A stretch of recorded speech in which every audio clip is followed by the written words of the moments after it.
Yeah, today we got Colin Rutherford in here. He in here hanging out, gonna teach us something. He the CEO and owner of Greenbox. What is it? Greenbox? Greenbox storage. Greenbox Storage. There it is. He gonna tell us all about that. Another entrepreneur, young entrepreneur too. At that, that's what I like to see, the young generation really doing things and not embracing the normal. Not the regular 9 to 5. It's not for all us. He went to Dartmouth College. One of my good mentors went to Dartmouth and taught me a lot about business. Shout out to him. He live in Atlanta now, but great school, great kid. Come teach us. So, how did you get into it? Yeah, I can give a quick background on my story if Get that. into So it. Let us know. I was a freshman at Dartmouth College. There was this company that actually rented out full-size memory foam mattresses to students. Okay. And how that company worked, it was called Grateful Bed. They kind of passed down the ownership of the company within the Dartmouth student body. So I purchased a 10% equity in that company. It was a few $1,000. Ran it for a few years, collected a few dividend checks, and realized, wow, being an owner and actually doing something that's not a W-2 9 to 5 job and getting a paycheck for it, Right. it's a great feeling. No, that's awesome. Getting that exposure at that young of an age. Like, I couldn't even in college. I was just playing football. So Yeah. getting into a program, you were an athlete as well. So you had discipline and workout, things like that. But that's amazing getting into something that's such at a young age. No, that's awesome. Yeah, I was fortunate that I had that opportunity, and then so I did that. I passed it down. I sold that equity to underclassmen, and then I was like, I miss it. I have a little bit of extra time. I was playing Division I hockey. Yeah. I spent 30 hours a week playing Right. hockey, but I still carved out some time to figure out an entrepreneurship endeavor. So I kind of settled on summer storage for college students. I could run it while I was on campus. A lot of summer students college students go home for the summer. They need a place to store their belongings if they're not from the area. So what Greenbox Storage does is we go to their dorm, we pick up their things in the spring, store them over the summer, and then drop it back off in the fall when they're back on campus. Wow. So let's go back. I like how you said equity. Let's explain to the average kid what Sure. does equity mean, and how did you learn that in Yeah. college? How did you even know to get an equity deal? How did you explain that absolutely. process? So equity is ownership in the company. So Yeah. I purchased, I think it was a 10% equity stake. So I purchased 10% of the company, Grateful Bed, it was $8,000. So it was an $80,000 company. You multiply 8,000 times 8,000 10 times over is 80,000. So that's what the company was worth at that time. And then we grew it to $130,000. And there's different valuation Right. methods to come up with that valuation.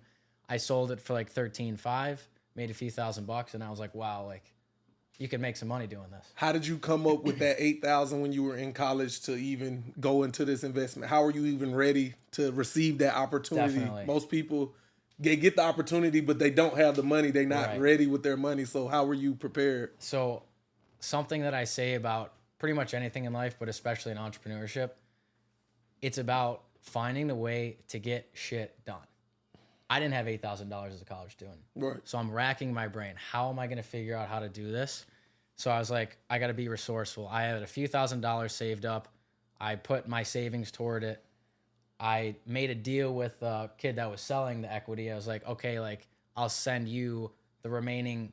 So so it was a 3-prong. So I had $3,000 saved up. I borrowed a couple thousand from my dad, paid it back immediately when I had the money. Right. And then the remaining, I said to the person that was selling me the equity, I'll pay you back this with interest when I have the money. And he was fine with that. Yeah. So it was a combination of raising money and seller financing is what that called. The seller is okay with you paying them later. I like that. That's creative finance, and so you got to get creative. Just because you don't have the money, that shouldn't limit you. It's always creative ways to get some financing or some funding. Definitely, for sure. yeah. You got to figure out a way. How did you learn? So it sounds like you're a good negotiator. So how do you give people advice on how to negotiate? What books did you read? Any books? What was your education in college?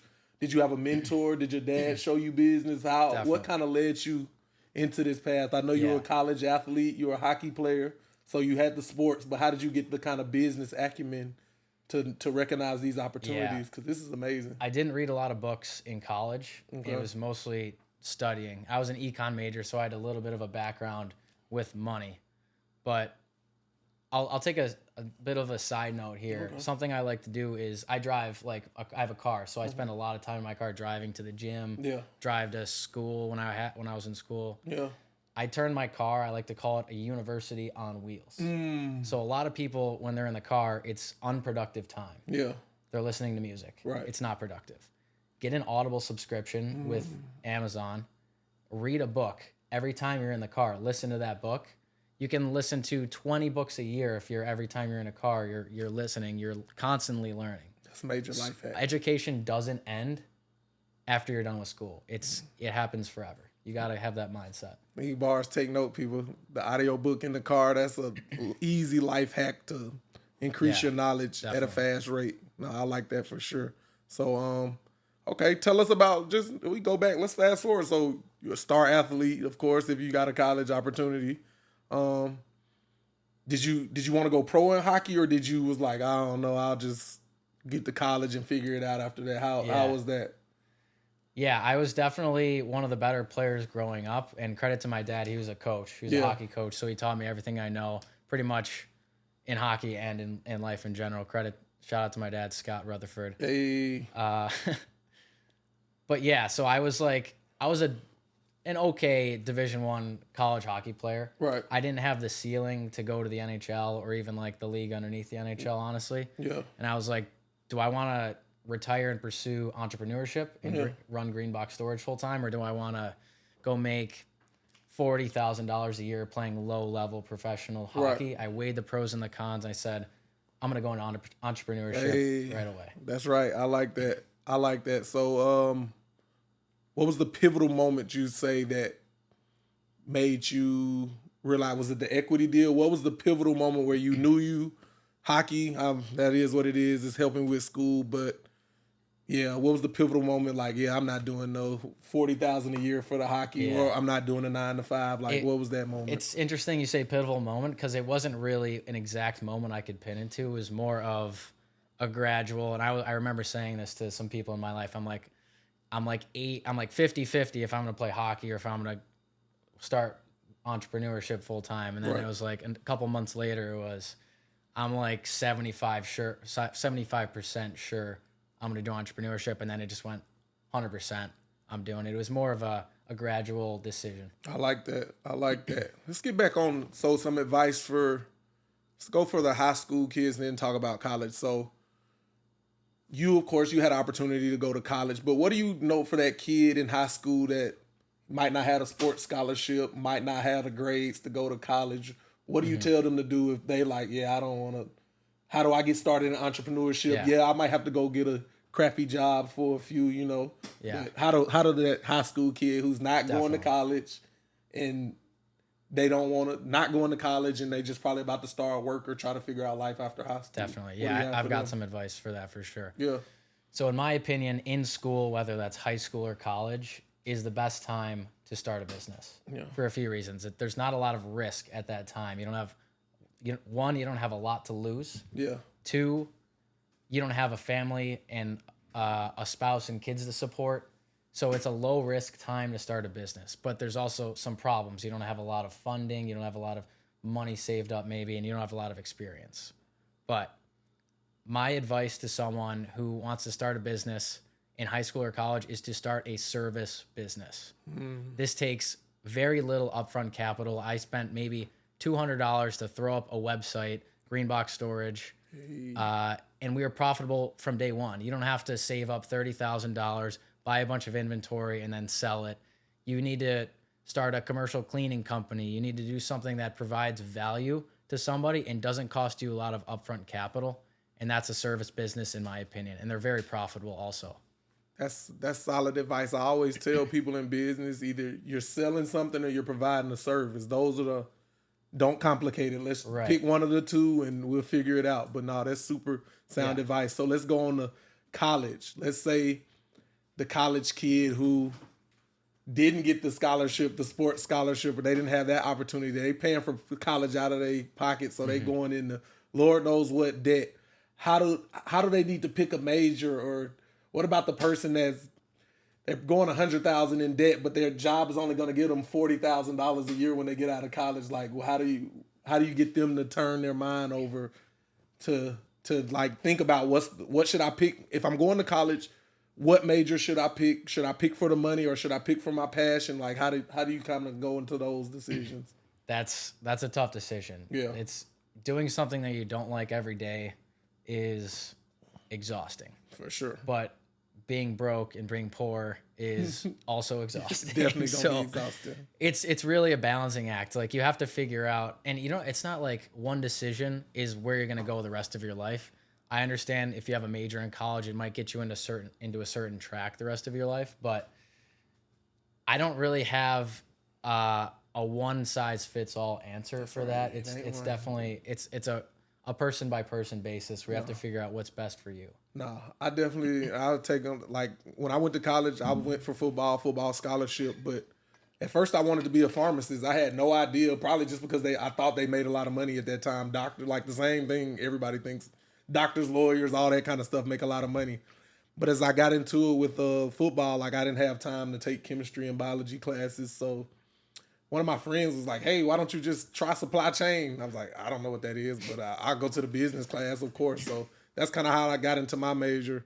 Just a friend, random suggestion. Like I had no clue what it is. I just knew the classes were easier than pharmacy and I could balance football out with it. So that's how I came to it. But going into it now, man, I don't know what to tell a kid, like you said, because I would probably do college by like, if I was just going straight for a college student, like I would research what field makes the most money and try to kind of gear it towards that, because honestly, you only planning to go to college to get a job to make money. Like I don't know what else reason you go to college, really. It's an investment. Yeah. It really is an investment. So yeah, I like that. That's good advice. And then like speak on college, like you went to Dartmouth, so that's a pretty prestigious university. Do you use college to network? Or you do got a big network of, I'm sure it's high net worth kids and individual people at your college. So yeah, I was fortunate enough to be able to get into Dartmouth, and hockey helped a lot with that. Yeah. I probably wouldn't have gotten in on just academics alone if I wasn't playing hockey. So I'm very fortunate for my ability to get in based on my hockey ability. Right. But yeah, Dartmouth's great. College is great for networking. And especially a school like Dartmouth, it's a small school, very tight knit. And I think a lot of other schools have that networking, and that's huge. And if you want to get into any other type of industry that's not maybe in your major, or you need a lawyer, or you need a doctor, anything, like there's probably going to be people that you went to school with that have the ability to provide you what you need. And also it's not just all taking, it's giving too. Like you're specialized in this, you can provide this to your alumni and your classmates as well. So there's a lot of networking opportunity there. I like that adding value. Most people don't tell you to add value first, and then you'll get what you want after you add the value. Most people just want to come, take, consume, use a person up. But no, if you provide value first, you'll receive good things usually. So let's talk about something else. What challenges have you faced in your journey? You know, entrepreneurship isn't all sunshine and smiles. It's some rough days. So what's some of your biggest challenges you faced thus far? Yeah, I'll talk about actually a month ago. Okay. So we do summer storage for college students. So the work is all done in the spring leading up to the end of the spring semester. So we're at 18 schools across the country, as far west as Utah and Arizona, far east as Massachusetts. Also in like pretty much all over the country. So managing employees is an extremely difficult part of the business, especially when they're part-time student employees. But it's great. And I had a great team to help me with that. But like I was working 12, 13, 14-hour days, like for at least a month and a half leading up to spring pickups. Like it was a grind, and you have to be bought in, and you have to be willing to put in that effort. And if you're not, that's fine. Entrepreneurship might not be for you, but if you have they have that fire in your belly, you can do it. You just have to be bought in. You can't half-ass entrepreneurship. It won't work. You have to go fully in, or you won't be successful, honestly. I like that. And how long have you been in business? 3.5 years. 3.5 years. That's longer than me, but I like that. So how were you able to expand to 18 locations in scale? Talk about that. That's interesting. I like that. Yeah, scaling's a different story than getting started. There's different things you have to focus on. So I actually have 3 full-time employees and 35 on-campus employees. So what we did is we recruited interns at different schools across the country. They do the marketing on campus and they run the on-campus operations like picking up items and dropping off items. Okay. So we pay them a good wage for their internship, Right. and they get a lot of business experience along the way. Okay. No, I like that, man. So if anyone is interested in launching a branch of Greenbox Storage, you'll be able to build your resume, earn a lot of money, and get a lot of business experience. It's a really great opportunity. Is it a startup fee? How do they get into it? Is it a startup fee? There's no fee at all. It's free. You just apply. Okay. And we usually have a pretty competitive group of candidates. So we have some great employees, and our employees will make upwards of $5,000 during one semester of college. So if you're interested in making some real money in college, apply on our website, and we'll link that after. I like that. That's awesome. I want to apply.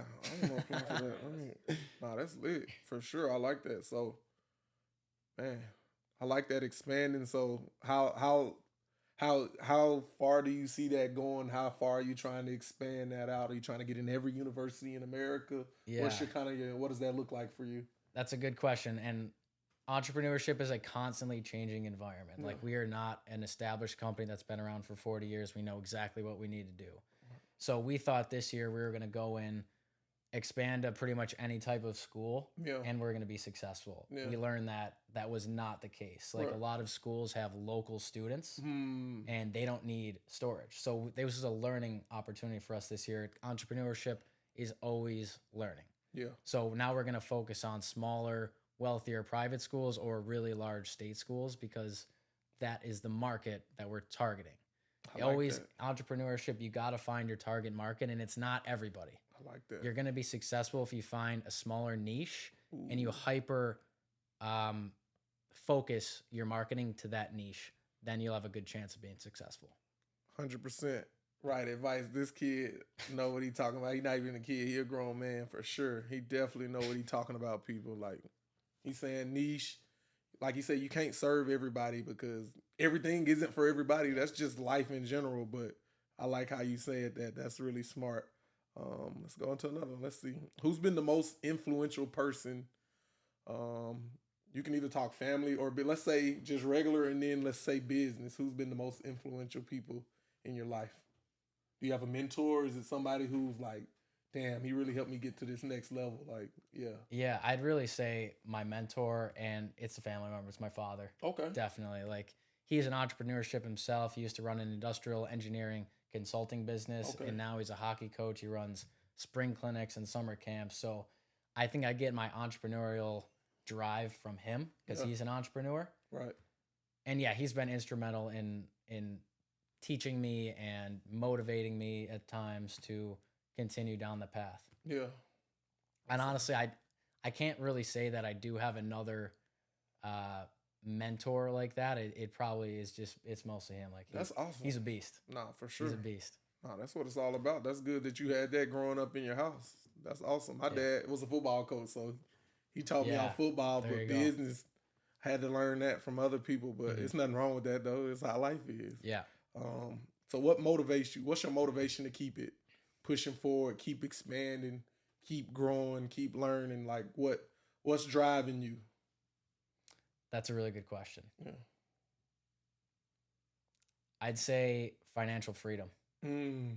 And financial freedom, in my opinion, is the ability to not have to work another day the rest of your life. Mm. That's financial freedom in my mind. Yeah. So I want to be 35, 40 years old, have the ability to not work, but it's just in my nature to not stop. Like, I know I'm not going to actually stop, but having that ability is what drives me every day. That's definitely what I'm after too. You said it. Freedom, it's not Yeah, I could have millions or billions, but if I'm just free enough to live and Yeah. cover all my expenses and do what I want to every day of the week, Yeah. I'll be good. So no, I definitely like that. Yeah, financial freedom. That's what it's all about. You want to retire at 35? That'd be nice. I got one more year. I said I wanted to retire at 35 too. Yeah. I need to step it up then. Dude, I don't. I mean, I'm never probably actually going to retire in the traditional sense, but Facts. definitely trying to get into some more passive investments relatively as opposed to working a normal job like real estate. Yeah. I'm trying to get in. I'm not trying to. I will. That's the mindset I have. It's not I'm trying to do this. It's I will and I am getting into commercial real estate. Talk about the wording that you use, the I ams, the I am will, how you talk and how you speak. How important is that? The things that you say out of your mouth. Yeah, they're very important. The things that you think turns into things that you say. The things that you say turn into who you are. Love it. So control your thoughts because your thoughts control your entire life is pretty much what that comes down to. And definitely the way you say things. Okay, so there's an example I could use. Say you had a problem with alcohol and you don't drink anymore. You could either say, when someone offers you a drink, you could say, oh, I'm trying not to drink anymore. That's not the mindset you have. It's not you're trying not to drink anymore. The mindset is, oh no, I don't drink anymore. Yeah. It's way more clear. You're telling it to yourself. You're making yourself believe you don't drink alcohol anymore. It's not, oh, I kind of do, but I'm trying not to. That's bullshit. You don't drink alcohol anymore. I love this dude, man. This dude on here dropping gems. Shout out to Colin, man. This dude, I'm learning a lot here. Let's go into routine and habits. So what kind of habits or routine do you have to keep in your flow of just being great? Like you already being great at your age. So it's your mindset. Like you could be in a room with 50-year-olds. It's not even your age. So I won't say that, but like what's a routine or some habits that you picked up over the years that kind of keep you, on the path? Yeah, I think routine is important, definitely. So like, I think fitness is very, very important. So fitness is really important in my life. I hit the gym 5 to 6 days a week. Like I am dedicated to fitness. And I think that's super important. So I get up at a reasonable time, go to the gym, and then I'm pretty much working like the rest of the day. Yeah. If this is spring, when it's in the summer, there's not as much to do because of my seasonal business. Yeah. Then I'm just doing a little more relaxing, but also my brain is it's just how it works. It's just constantly thinking of ways of making more money or providing more value to somebody or something. Like that's kind of like how you said the workout. What's another thing like workout? Do you go to like yoga? Is it a juice? Do you read for an hour? Do you stretch? Yeah. Like what are some other things in your routine besides working out that or habits that you do to kind of keep you on that path? Yeah, I made this known earlier, but every time I drive to the gym, every time I drive from the gym to the golf course to my friend's house, I'm always listening to audiobooks. Okay. So, and there's a few books if you want to get into some book give us some book. Give us some book suggestions, man. Yeah. I need some. I'll give you a top three. Top three. Let's get it. I'll start at 3. Okay. My third favorite book is, and this is entrepreneurship and also just normal life related as well. So there's this book called Atomic Habits. I don't know if you've ever heard of it. When they say atom's like a really small particle. So these are really small habits. When you stack them up, it becomes, your habits are who you are as a person. So you need to find a way to create good habits and also get rid of bad habits because your habits are who you are. I like that. Really, really great book. Read Atomic Habits. I really urge you to. And then my second favorite book is called E-Myth. This book is, it's short for entrepreneurial myth, but the title of the book is called E-Myth. If you want to start a company or if you do start a company, read E-Myth. It'll show you how to create systems, how to make a scalable business, and a lot of insight as to how to be successful. E-Myth is the name. I like that. I'm saving all this. And my number one favorite book I've ever read, it truly transformed who I was as a person, is how important this book is to me. And I actually have a whiteboard hanging up in my room with a bunch of the important lessons I've learned from this book. I wake up, I read this whiteboard every morning. That's another habit. This book's called How to Win Friends and Influence People. I love that book. It's but far and away my favorite book. It's written by Dale Carnegie, I believe is the nephew of Andrew Carnegie. It's how to interact with people. Yeah. Interacting with people, you do it every single day. You have to know how to do this the right way. They don't teach you it in school. Super, super great book. If you don't read any other book the rest of your life, read this book. I like that. That's a super good book. That's probably my top favorite book as well. That book taught me a lot, like he said, how to just interact and talk with people, and pick up on different nuances and just be a relatable people person. I mean, it's good for anybody in any field, whatever you're doing. So top 3. I think I got Atomic Habits, but that E-Myth, I want to check that one out for sure. I like that. It's very good for entrepreneurship and for business people. I love that. Can you give an example of a time where you took a risk and it paid off? Like a time where it was like, this could go either way, man. I don't know. And then it worked out in your favor. Yeah. I already kind of touched on it, but I didn't have a lot of money when I was a freshman in college. And I spent pretty much all the money I had, and I borrowed money. I went into debt to purchase 10% of this student-run mattress rental company. Yeah. And that was not a decision I took lightly. Like, that was $5,000 in my investment, and in debt was like, that's a lot of money for a freshman in college. At least it was for me. So that was a huge risk. I like that. And it ended up paying off. That's what it's all about.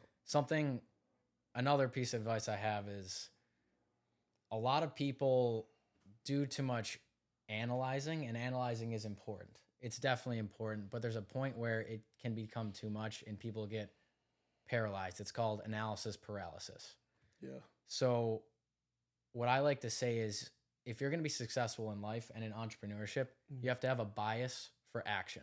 Hey. You always take action.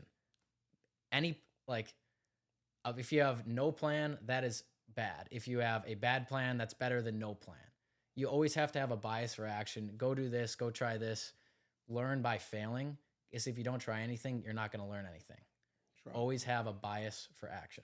This dude dropping them. I was talking with Anthony the other day. Like you said, the people who overanalyze, I call them assholes. There's people who will sit there and just ask you a million questions and still not go do. You can tell them rack your whole brain, and they still not gonna take one step of action towards anything you said. So you just look at them like, yeah, this dude not serious. Yeah, people not gonna take you serious if.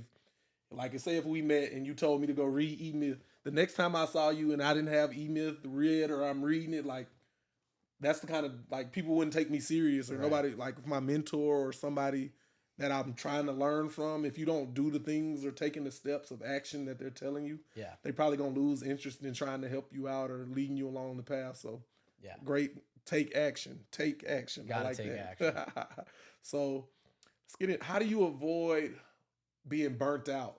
Because I ain't gonna lie, I get tired of doing my trucking thing sometimes, so I gotta refresh, shake back off, and get back in the grove and kind of reinvent it. You know what I mean? How do you keep it fresh and avoid the burnout? Or do you get burnt out?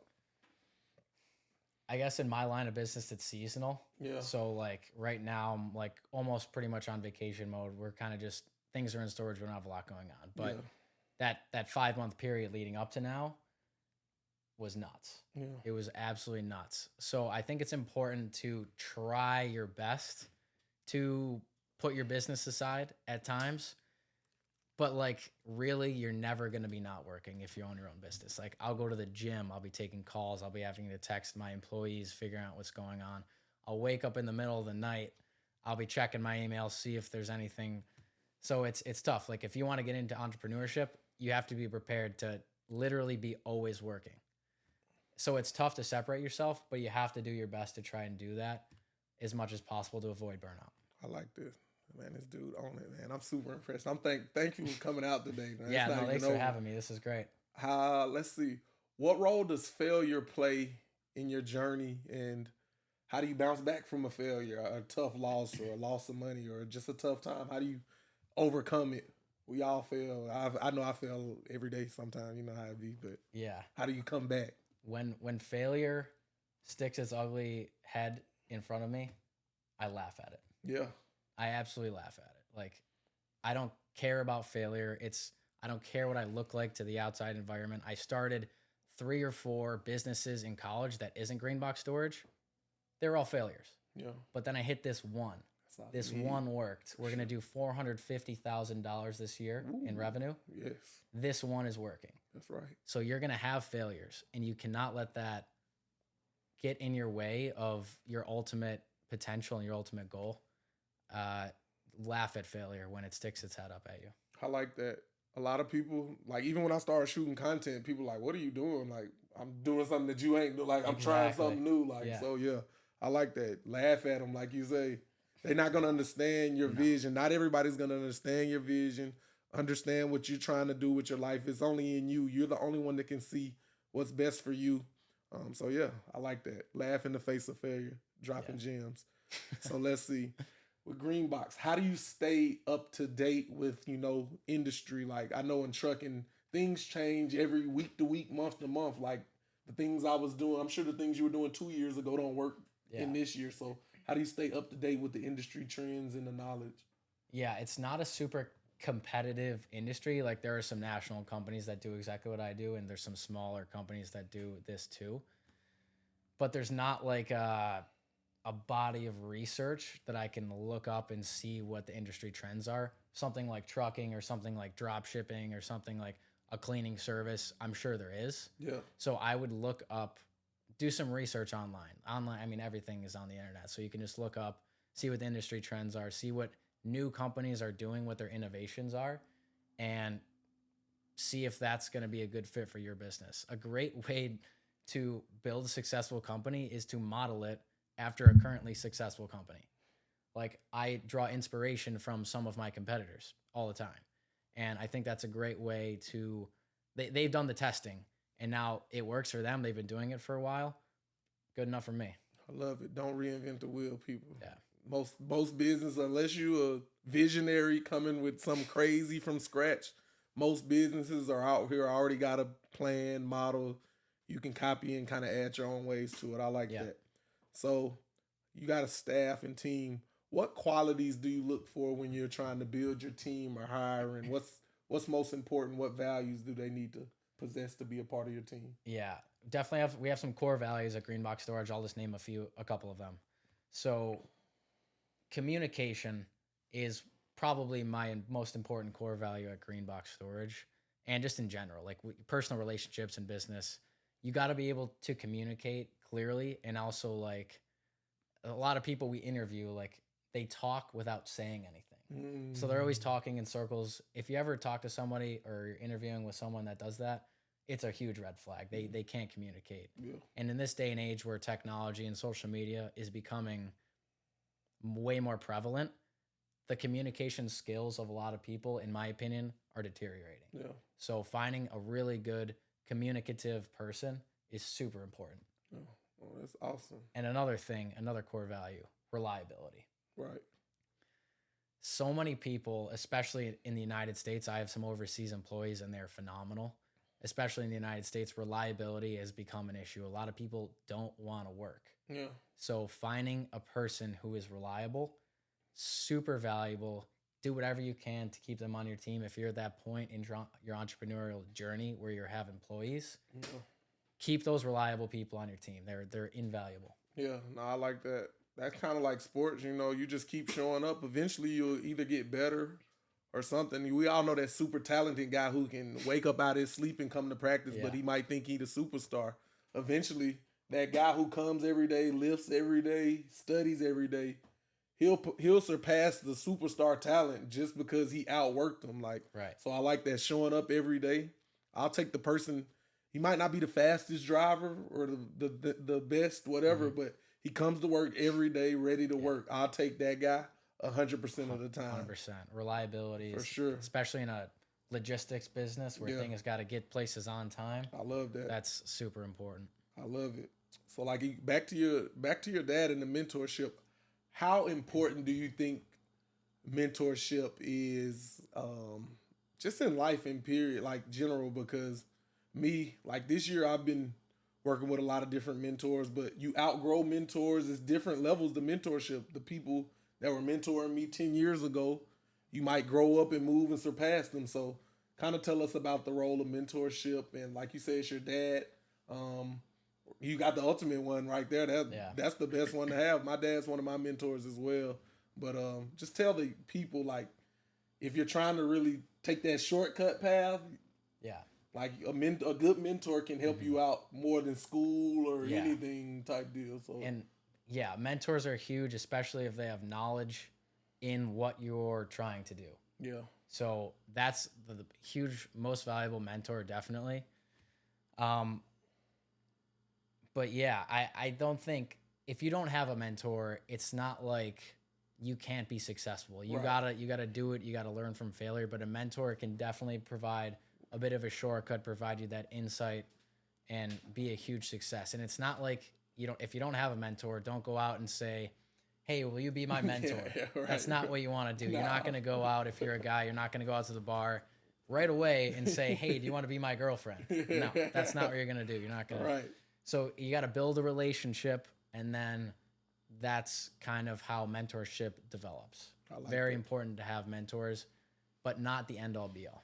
That's right, 100%. Because you can do it. You can do it by yourself, and then you get into this industry. You might look up the industry leading person and go to business meetings, meetups, all kind of stuff. Yeah. It's all kind of places to get knowledge. So let's go. How do you keep it creative and innovative at Greenbox? How do you keep innovating, keep taking it to Yeah. the next level, not being satisfied with last year's numbers? Mm-hmm. Keep bury those numbers and build on that. How do you keep Yeah. looking forward?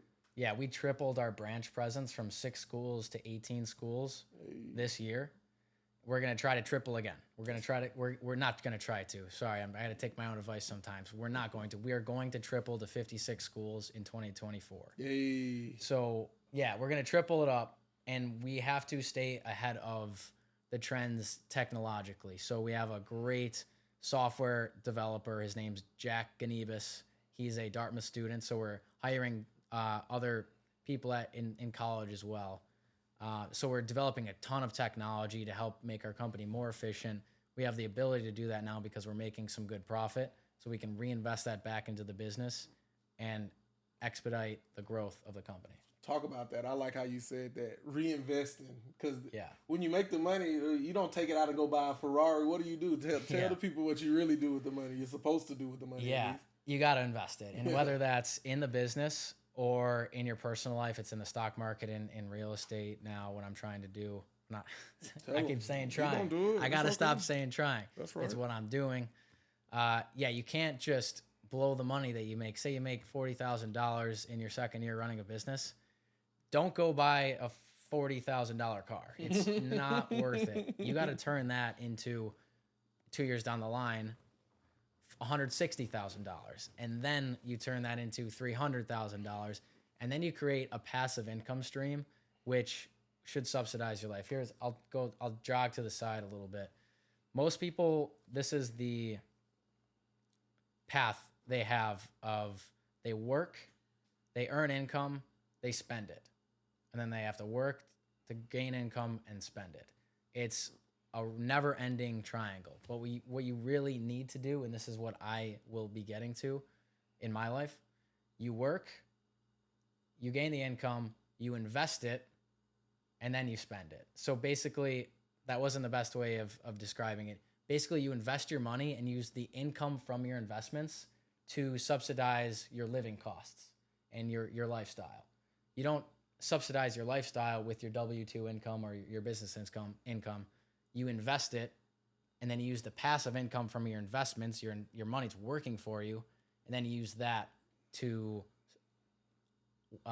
subsidize your life. I love it. You can't go in the never-ending cycle of work, get paid, spend it. You work, you get paid, you invest it, and then you spend the passive income. That's how you provide financial freedom for yourself. Yeah. And it's so simple, but yet people love to get stuck in the rat race, as you just described. It's exactly, that's what it seems pretty straightforward, but how many times do you watch people go get $1,000 car note, like they just complaining, and they only make 40, 50 a year, and they car note 1,000, they rent 1,000, that's 2,000, then they complain about they can't live, I see this all the time. Let's break the cycle. Yeah, got to break the cycle. It's about avoiding immediate gratification. Instant gratification, you have to do your best to avoid it. You got to invest your income. and then it spits off passive income, and that's what you spend. You don't spend your W-2 income on your lifestyle. I love this, man. This dude is giving crazy gems, crazy knowledge. I love to hear it. This is what I like to talk about all day. Some of this talk bores people, but this kind of talk excites me because it's refreshing to see people, share the same mindset and they really doing it. They live in the business life, so you know kind of what it takes. But I want to touch on investments again. You say you're doing the real estate. Yeah. What else? Is that it? That's what you're gonna focus on next? What's some other kind of investment opportunities maybe that people can go research? So real estate's one. Starting your own business. That's the easy one. But what's another kind of one? Really, the easiest one, in my opinion, is investing in the stock market. There's no barrier to entry pretty much at all. You can have $50 and invest in the stock market. I love it. So here's a tip, and I'm not a financial advisor. This is not financial advice. Me neither. Don't do it. If I had $500, I'm going to put that money in an index fund. And this is what an index fund is. It is a group of stocks, and stock is ownership in a public company. So it's a group of stocks that follow like the entire stock market in general. So it's a low risk way to diversify your investment. And over time, I think on average, the stock market overall earns, I think 10% per year. So say let's make the numbers round and easy. So say you have $1,000 to invest. Next year, if you put it in the stock market, a return on average, you'll have next year $1,100. 100%. So here's the trick to investing. And I think Albert Einstein was the person that came up with this quote. The most powerful force in the universe is compound interest. Right. So I will give I'll just explain in really simple terms what compound interest is. So that 1,000, 10% interest, it turns into 1,100 next year. But you're not going to earn in year 2 an additional 1,100. You're going to earn, in year 2, you're not going to earn that additional $100. You're going to earn an additional $110. So that's compounding on your investment. So you already returned an investment. You're going to get in 10% on the 1,100. So basically, you'll have an investment curve that starts off like this, and then it goes like this. So compound interest, that was not the best description of it, and it might get a little complicated. If you didn't understand what I was saying because I did a bad job at it, research compound interest. That's it. It's super, super powerful. Basically, get in early and keep investing, and you'll earn a lot of money. That's it. Giving it to them. I tell a lot of people, when I had my jobs, I had regular jobs. The great advice my parents did give me was just while I'm working, put a small percentage of your check into the 401k. Yeah. That's it. It was 3 or 4, whatever the company matches. This is for not entrepreneur. Even if you got a regular job, there's no reason you shouldn't be in the stock market. So every time I got a raise, I would kind of put a little more. It'll take more of your percentage. I don't know. The numbers was like 4 or 6%. Whatever your company matches, put that into the 401k. Mm-hmm. You can look into a Roth 401k where they take the taxes out, and then when you pull it, it's going to be tax free. Mm-hmm. So I would use that. Index funds is great. I did both of these methods, dollar cost average. Let's say just pick $100 a month. Even if you don't pick $50, whatever a month, $25, whatever you got, just put the same amount month over month over month over month. You'll look down the road in 10 years. When I stopped working and started my own business, 10 years, I had 150 to 200K just sitting in those stock accounts that I was like, oh, that was all right. I did better than I thought I did. So if you put the money away, put small increments and just let them compound, as he said, over time, you'll have a large amount. I promise you at the end of the day. So that's awesome. I like that stock. A lot of people are scared of the stock market. Definitely. When it's nothing really to be. I mean, they waste their money on frivolous stuff anyway. Right, You might as well put it up. So I like that one. I'm a big fan of the stock market. I had a real estate project. I want to get back into it. I got to get back into real estate. Yeah. But I had a bad taste, but I definitely believe in real estate. Mm-hmm. Is there anything else besides business, stock, real estate? What else? If you like any of the knowledge that I'm explaining right now, I'm building a Twitter following. I'm getting very active on Twitter. Yeah. So give me a follow on Twitter. That's right. If you want, that's another one of my things I'm focusing on now. That's not exactly a traditional investment, but I'm investing my time to start building a network on Twitter. and a bit of a following. So give me a follow on Twitter. We'll link it after the video. I like that. Content creation. That's what I'm all in on the content creation because I know I'll be able to monetize this when I put the plan together. I'm learning that, but definitely social media, getting your name out there, getting your message out there, whatever it is that you believe, leverage social media. Don't use it just to be cool and get followers and do all that. You have to have a monetization plan behind it. So I know people with 1 million followers and $0, so don't be that guy. So you got virtual assistants? Talk to us about VAs, my friend. He knows something. Yeah. I think they're great at a certain point in your entrepreneurial journey. Like if you don't have money if you don't also need to have an assistant, don't get one. But you're at the point where you have so much work, you have to offload something. I highly recommend hiring a VA overseas. So I have a bit of experience with this. I currently have one employee. She's my VA. Yeah. Her name's Sophia. She works from Colombia in South America. I also have 2 other employees, John and Eliza. They work from the Philippines. So there's this day and age where globalization is super present. The internet, you can connect. I message them every day. Like we Zoom every day, and they are great employees, and they cost a fraction of the cost of employees on U.S. soil. In addition to that, you don't have to pay payroll taxes. You don't have to pay other taxes on having U.S. employees, and they're phenomenal employees too. Like they're really, really good. I think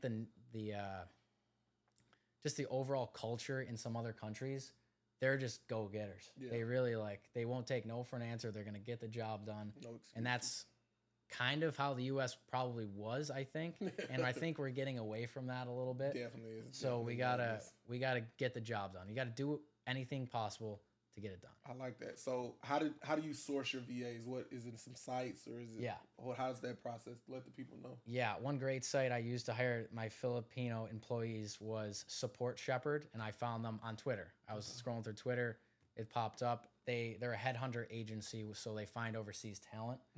And I interviewed 5 people for each position. One's a customer support specialist, and the other one is an HR manager. He manages the employees. So yeah, I interviewed a bunch of them and settled on those 2, and they're great. John and Eli are absolutely phenomenal. I'm agree as well. I got with the driving, I probably got right now about 70 to 80 real W-2 employees. I got fantastic. A few 1099 people, but the other people, I got 3 virtual assistants, 1 for the content and 2 for the truck and the HR and the payroll. I got those. So definitely virtual assistants. I replaced one of my employees with 2 virtual assistants. That's how much. Yeah. And they're adding double the value. Right. That one employee that I was paying the same amount that I was paying 2 people. So. What country are they from? Two in India and 1 from the Philippines that we use for the content. But definitely made my life easier. Like you say, these people are hungry, man. That's all we looking for, good people. I don't care who you are, where you from. If you get the job done, you good with me in my book. Like you say, America, we got to get back to working. I know everybody wants to be a cool content creator, YouTube star, but you got to really put some work in and learn the business. Like I said, I played football. He played sports. Like, you don't just walk into hockey starting day one. Unless you're super good, you usually got to put some work in to prove yourself. So it's the same in business and work. So don't ever think you're too good to not work a job or do that ugly job that you don't want to do. So kind of explain the business model of like the ins and out, the day-to-day when you're in your peak season. Yeah. How do you coordinate? How are you working with 18 universities? Like, that seems like a massive operation and you running it. So how do you expand? How do you going to get that to 56? Because I'm trying to wrap my head around 18 universities. That's insane, man. Yeah, it's I like it. Yeah, it's not easy. I'll start first with the on-the-ground operations, what the on-the-ground employees do, my student employees. So they are responsible for the marketing and for the pickup and drop-off operations on their campus. So they get exposure to a lot of marketing. They do tabling. They learn how to sell to students in person, which, in my opinion, sales is an extremely valuable skill to learn. And you don't learn other than doing it. You got to do it. So they learn that, and then they also do the operations. They pick up the items from customers, put them in storage in the spring, and then from storage back to campus to the customers in the fall. So now back to my side, what I do. In my opinion, a huge part of it being a CEO is anticipating issues that will arise in the business and mitigating that risk.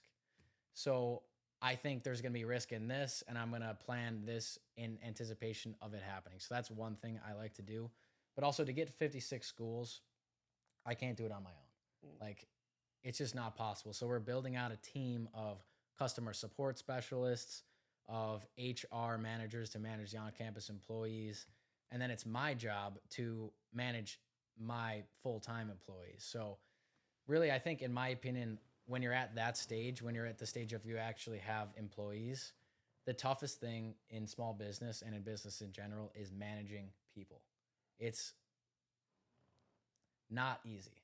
It is absolutely not easy. The reliability, the communication, everything that comes with it, it's difficult. So you have to put systems in place to have good communication, and yeah, like it's a learning experience. I'm constantly learning every day, and that's just how it goes.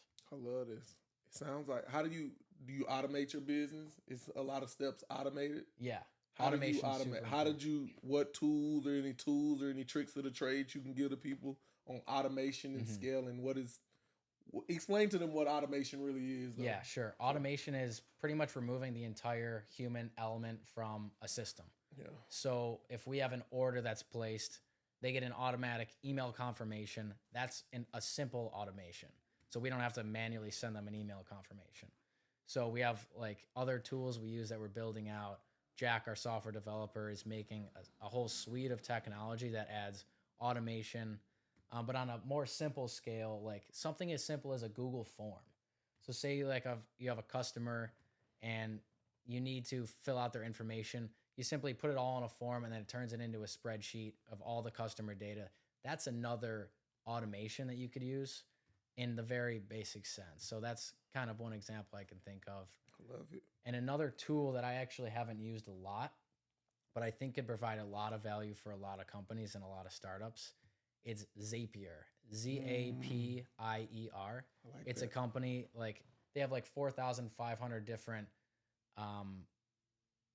like other companies that you work with. So you can integrate a Google form with a payment processing platform. So you put something into the Google form and it charges the customer the amount. So like there's a lot of automation with that platform and a lot of potential there. I haven't fully even tapped into it yet. I love it, man. This dude dropping gems. I tell you, AI, automation, it's coming, people. Like all the jobs that can be done by the computer, robot, something, it's gonna take your job. We're not gonna need these jobs. So I suggest you start doing your research or hanging with tech people. You need to expand your network to get the skills. You got to get the skills that's gonna pay the bills.